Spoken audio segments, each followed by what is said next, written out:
Hi folks, how are you? Rev Paul here from St. Augustine of Canterbury Anglican Church and the Sent, God's Church Deployed, coming to you this week with another message from the truck. Well, here we are. It's Easter Saturday. It's Holy Saturday. It's the quiet of Easter Saturday.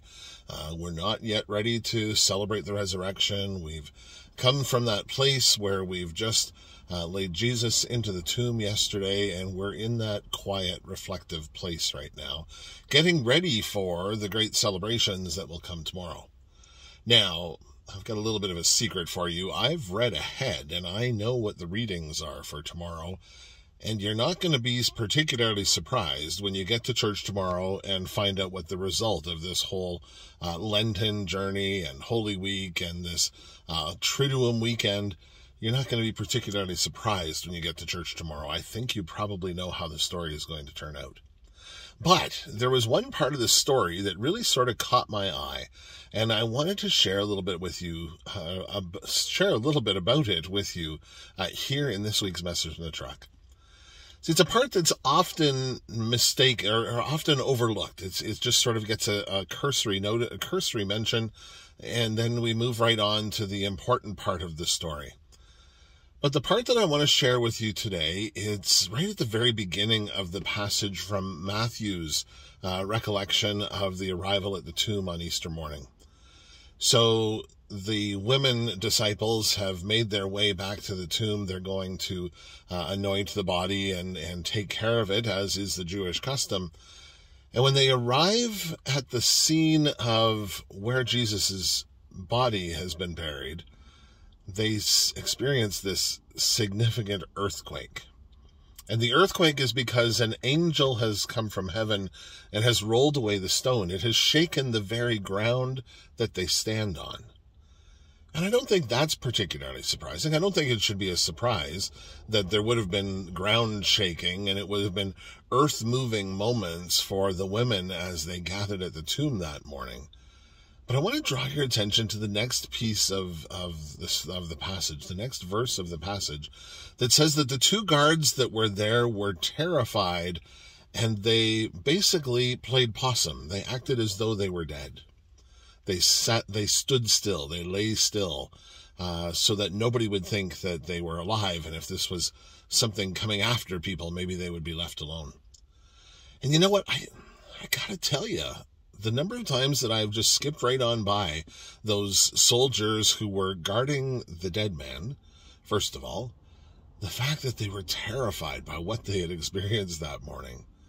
And I think, to be honest with you, I probably would have been too.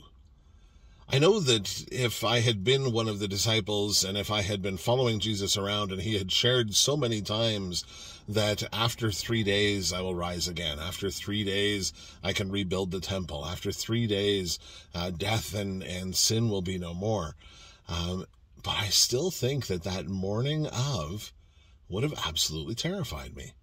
And kudos to the women at the tomb that morning, that they were able to hold their senses together and pick up the sense that it wasn't quite as scary as it might have looked, because they knew that this was coming. But how often in our lives do we find our faith journey something that scares us? How often do we find our encounters with God, as gracious and glorious as they are, to be moments that terrify us? I know I can share that the moment when I realized that God was tapping me on the shoulder and said, hey, I have a job for you. I need you to become a priest for me. It was terrifying. It was scary. It was, nope, you've got the wrong guy. I'm in the wrong place. This isn't quite right. And most of the clergy that I've spoken to about their call stories often share very similar stories. Nope, that can't be right. There's no way that God would call me for that. That's a natural place for us to be. It's a natural place. When God enters into our lives, it shakes the ground we stand on. It completely disrupts what we thought was right, what we thought was normal, what we thought was acceptable, what we thought was predictable. It completely comes apart around us, and oftentimes all we can do is just stare in disbelief and say, wow, this is an amazing thing to see. This is an amazing act of God. I know that when we listen to the psalm for tomorrow, you're going to hear the very last verse of the psalm is the famous line, "This is the day that the Lord has made. Let us rejoice and be glad in it." But I think it's okay if we don't quite get to the rejoice and be glad right out of the gate. But if sometimes when we realize that this is a moment that God has made, it's okay to be like those soldiers at the tomb that morning and be a little terrified, be a little afraid. But know that God has sent an angel, and that the angel is going to share with us that we don't have to be afraid, that we've got this under control and it's going to be okay. It's amazing that we just move on through Easter and we just celebrate the resurrection and we forget about how incredible this story would have been for those disciples that very first time the resurrection happened. That very first time that their beloved Master and Redeemer and Messiah and Savior rose from the dead. Yeah. Faith tells us that we're not supposed to be afraid. Faith tells me it's okay to be afraid. It's okay when God comes into our world and shakes our very foundation, what we thought we knew. It's okay to be afraid. But it's also important that we remember that just as it happened on that first resurrection day, He's got this under control.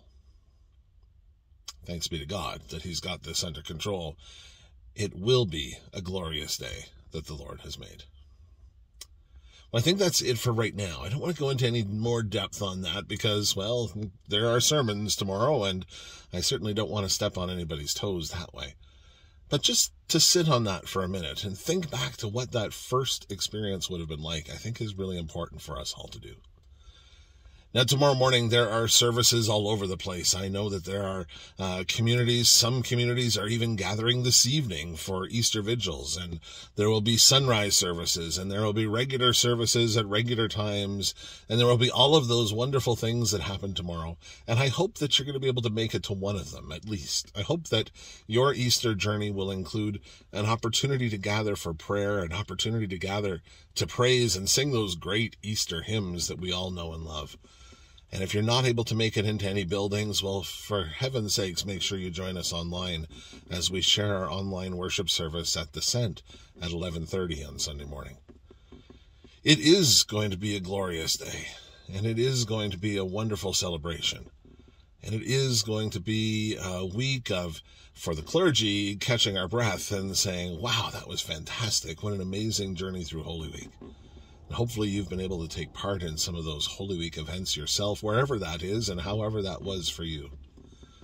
But in the meantime, be present with Easter tomorrow.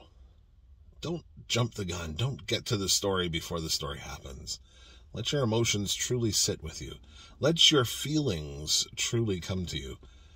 And as I love to encourage people to do, remember what this would have been like for those first people, those first disciples, who would have experienced this moment for the first time. It's a glorious way to look at the Easter story, for sure.